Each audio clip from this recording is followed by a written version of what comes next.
Mirë se erdhe në botën ku askush nuk është i pafajshëm. Sekrete shqiptare, vendi ku rrëfimet më të thella, më të ndaluara dhe më të pathëna të shqiptarëve marrin zë. Na bëni subscribe për histori të ndryshme.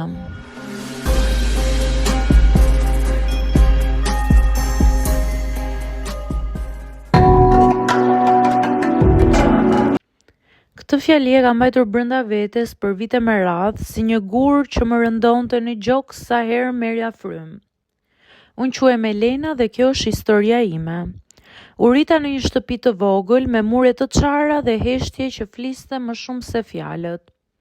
Mamaja ime Albana ishte gjithçka që kisha, ose të paktën kështu mendoja.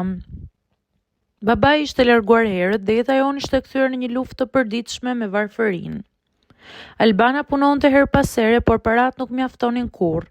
Shpesh e gjeja duke qarë fshehurazi në kuzhinë dhe duke menduar se nuk e shihja. Unë isha 16 vjeçe me ëndra të thjeshta. Të mbaroja shkollën, të bëhesha diçka më shumë se frika që na rrethonte. I besoja mamas time pa kushte. Ishte njeriu që duhej të më mbronte nga e keqja në botë.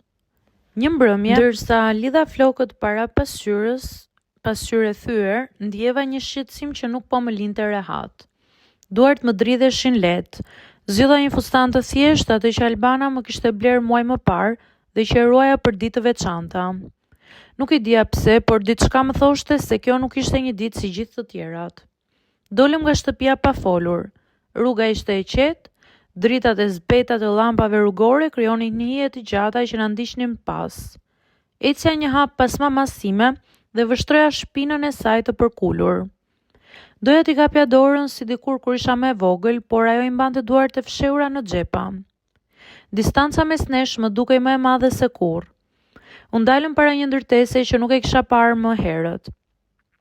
Dritaret ishin të errta, dera e rëndë. Albana hezitoi për një çast para se të trokas.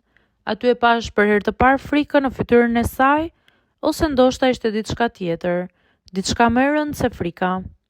Kur dera u hap, ajri mu duk më i ftohtë. Brenda kishte zëra të ulët, të panjohur. Unë u shtrëngova pas vetes time duke u përpjekur të dukesha e fortë. Albana foli pak, shumë pak. Fjalët e saj ishin të thata, si të mësuara përmendësh. Askush nuk më shikonte si njëri. Ndihesha sikur isha bërë e padukshme, ose më keq, një send që kalonte nga një dorë në tjetrën. Në një moment kërkova sytë e mamas time. Doja vetëm një shenjë, një lëvizje, një fjalë që të më thoshte se gjithçka ishte keq kuptim. Por ajo shmangu shikimin tim. Atëherë kuptova se diçka kishte shkuar tmerrsisht keq. Zemra më rikthte aq fort sa më dukej sikur të gjithë mund ta dëgjonin. Koha humbi kuptimin. Çdo minutë më dukej si orë. Mendja ime u mbush me pyetje pa përgjigje. Pse jam këtu? Çfarë po ndodh? Pse mami nuk po më mbron? Ndihesha e vogël, e pambrojtur dhe e tradhtuar. Frika u kthye në një mjegull të dendur që më mbështolli. Në një çast, gjithçka brenda meje u rebelua. Trupi im dridhej, por mendja më thoshte se nuk duhej të dorëzohesha. Nuk e di nga më erdhi ajo forcë, por e di se ishte instinkti për të mbijetuar. Dikush vuri re gjendjen time.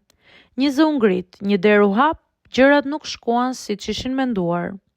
Kur dola prej andej, ajri i natës më goditi fytyrën si një shpëtim i dhimbshëm.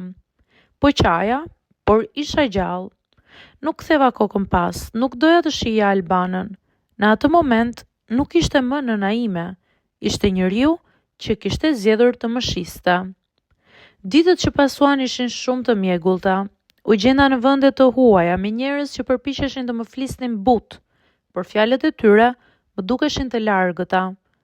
Trupi im ishte aty, por shpirti sikur kishte mbetur diku në atë ndërtesë të errët.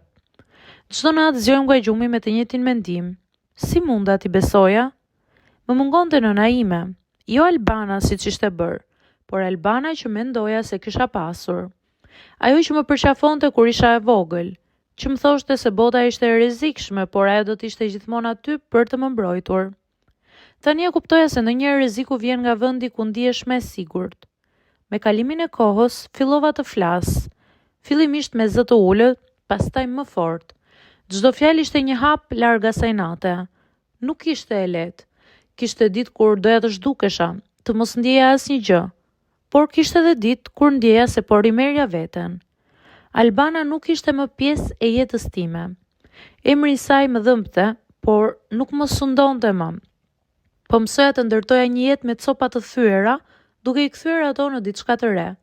Nuk isha më ajo vajza që veshë një fustan të bukur dhe shkoi u shit diku për disa lek.